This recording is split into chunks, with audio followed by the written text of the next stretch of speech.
நாளைக்கு ஜும்மாவுடைய நாளே சிறப்பான ஒரு நாளாக இருந்து கொண்டிருக்குது. இந்த ஜும்மாவை முதலில் யார் நடத்தினார், எந்த சஹாபிக்கு அல்லாஹ் பாக்கியத்தை அளித்தான் என்ற விஷயத்த பார்க்கலாம்.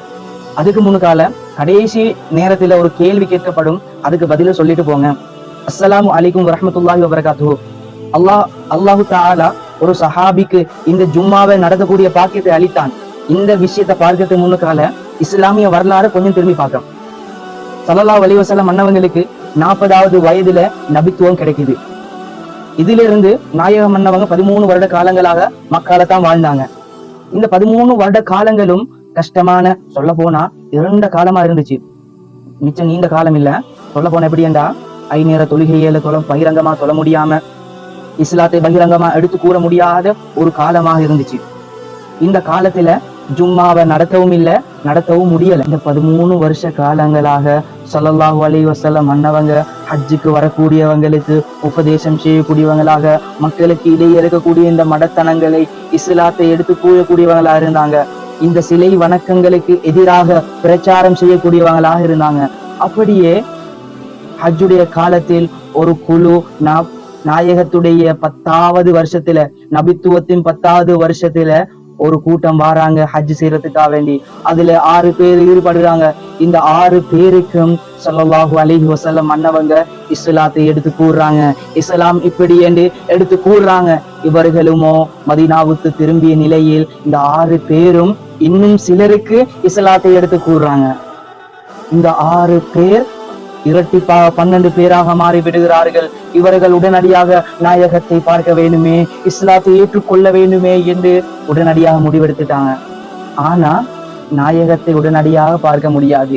வந்தாலும் மக்கத்து காபிர்கள் அவர்களை பார்க்க விட மாட்டார்கள்.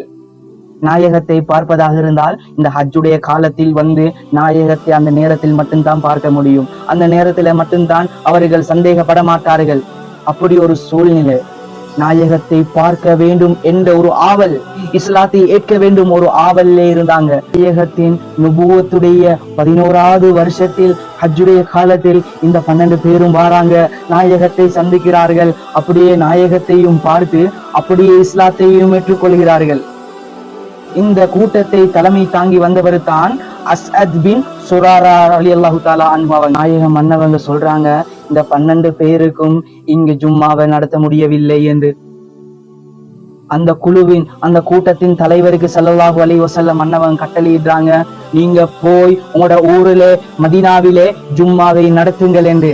ஸல்லல்லாஹு அலைஹி வஸல்லம் மன்னவர்களுடைய 52வது வயதில அஸ்அத் பின் சுராரா ரலியல்லாஹு தஆலா அன்ஹு அவங்க இந்த ஜும்மாவை நடத்துறாங்க. இன்ஷா அல்லாஹ் அடுத்த கிழமையில மதீனாவில் எந்த இடத்தில் இந்த ஜும்மாவை நடத்தினாங்க என்ற விஷயத்தையும், இன்னும் சிறப்பான விஷயங்களையும், ஜும்மாவுடைய நாளுடைய முக்கியத்துவத்தையும் இன்ஷா அல்லாஹ் பார்க்கலாம். அடுத்தது அல்லாஹு தாலா எந்த சஹாபிக்கு இந்த ஜும்மாவை நடத்தக்கூடிய பாக்கியத்தை அளித்தான், அவர் தான் அந்த கூட்டத்துடைய தலைவராக இருந்தார். இந்த மதீனாவுக்கு அந்த ஹஜ் செய்யறதுக்காக வேண்டி வரக்கூடிய கூட்டத்துக்கும் தலைவராக இருந்தார். இவருடைய பெயரை சொல்லிட்டு போங்க. இன்ஷா அல்லாஹ் நாளைக்கு ஜும்மாவுடைய நாள். அதிகமான ஸலவாத்துகளை வச்சுக்கோங்க, துஆக்களை கேட்டுக்கோங்க. அல்லாஹு தஆலா நம் அத்துணை பேர்களுடைய வாழ்க்கையும் பரக்கத்தாகி சீமனாக்கி வைப்பானாக. வ ஆகிரு தவானா அனில் ஹம்துலில்லாஹி ரப்பில் ஆலமீன். வையம் படைத்தோனே எமையாளும் மேக